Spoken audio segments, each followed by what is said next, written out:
Ladies and gentlemen.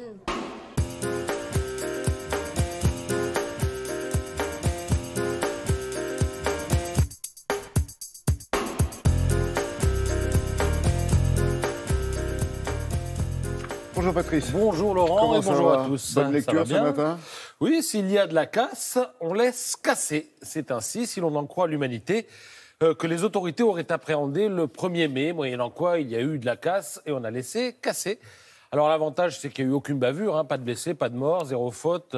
Quand on ne bouge pas, on ne risque pas la faute. Inconvénient, ça fait un petit peu désordre et ça donne de l'importance au Black Bloc, ce casseur de l'ultra-gauche qui parade ce matin, notamment dans Libération.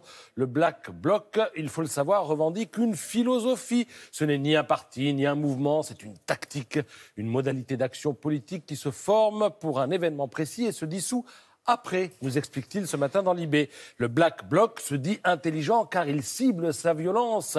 McDo, les banques, les magasins de voitures et le mobilier urbain. Pourquoi ? Parce qu'il incarne l'organisation spatiale décidée unilatéralement par l'État pour réguler la société.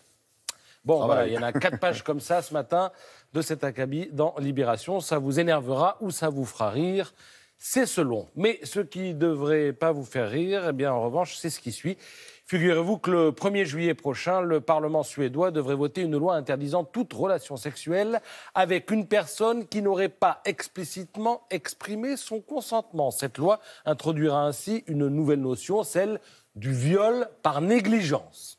Aux Pays-Bas, maintenant, une start-up vient de lancer une application pour obtenir le consentement écrit de son partenaire. Et ce, avec tout un tas d'options, préservatif ou pas, enregistrement vidéo ou pas, langage explicite ou pas, et je vous passe tous les détails de toutes les pratiques.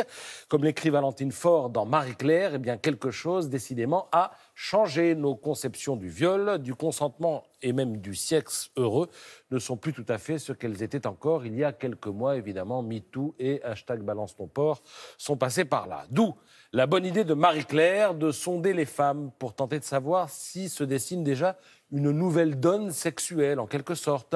On apprend au passage que 62% des femmes ont déjà vécu une relation non désirée. 62%, plus de 3 femmes sur 5. Certaines ont même été forcées.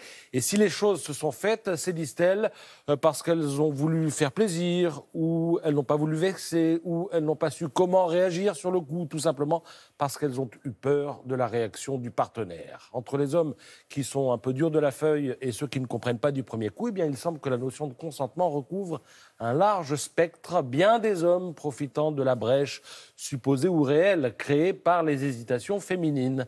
Dans le sondage publié par Marie-Claire, il est demandé aux femmes qui sont passées à l'acte alors qu'elles n'en avaient pas envie, de quelle manière elles avaient manifesté leur désaccord. Alors si 48% d'entre elles ont clairement dit non, si 23% disent avoir montré qu'elles n'étaient pas d'accord d'une manière ou d'une autre en envoyant des signaux, eh bien il s'en trouve quand même 12%, donc plus d'une sur 10, pour dire qu'elles n'ont tout simplement rien laissé paraître. Bref, ce dossier est à lire, ne serait-ce que pour inverser les choses. Alors je m'explique. Vous avez sans doute déjà entendu quelques humoristes plus ou moins autoproclamés dire que quand une femme dit non, cela veut dire peut-être, et que quand une femme dit peut-être, eh bien cela veut dire oui. Eh bien dorénavant, il faudra déplacer le curseur, messieurs. Partez du principe qu'une femme qui dit oui, cela veut dire peut-être, et qu'une femme qui dit peut-être, cela veut sans doute dire non. qu'elle veut tout simplement dire non. Merci beaucoup Patrice.